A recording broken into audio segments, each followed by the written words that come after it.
Hi, this is Jim at Encore Packaging, and today we are taking a look at the category of tools that are the feed wheel steel tensioners. So first over here is the EP1400. So this is our compact steel tensioner, and as you can see, it has a very small base relative to the three other tools, which allows it to pull tension on smaller loads, and it also has a shorter handle, allowing it to be operated in smaller confined spaces.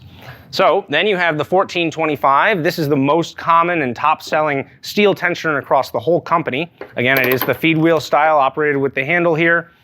And the 1425 goes up to 3/4 inch steel straps. So 3/8, 1/2 inch, 5/8, all the way up to 3/4 are going to be pulled with the 1425 here, all the way up to 3/4 025 high tensile.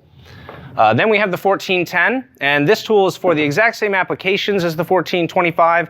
It operates the same way, but this is going to be an import tool. It's about half the cost of the 1425, but it's also not going to last as long. It's not going to have the warranty support that all of our American-made tools are going to have. And then finally, if you're pulling strap that is wider than 3/4 inch, you're going to use the 1450, which is this tool here. As you can see, it's a much beefier and wider base and longer handle, and this allows you to pull strap up to 1.25 inches wide. So to give you a demonstration on how a feed wheel tensioner works, I'm going to show you here with the 1425. So you're going to take your strap here, and unlike on plastic banding and with steel combination tools where this strap is going to be your bottom one, with a feed wheel tensioner for steel, it's actually going to be the reverse.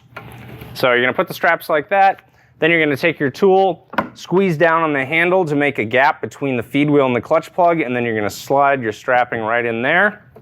Once it's in there, you're going to start using the handle to pull tension. Once you've got that tension pulled, you're going to drop your seal on your strap. And then we're going to take our 1800, which is our double notch sealer here, and make the crimp.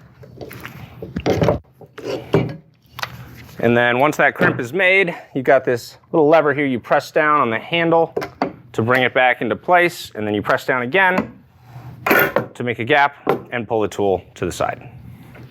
So again, this has been a demonstration of steel feed wheel tensioners. The 3 out of 4 made at Encore Packaging, the EP1400, EP1425, and EP1450 made right here in the USA, along with the EP1410 import.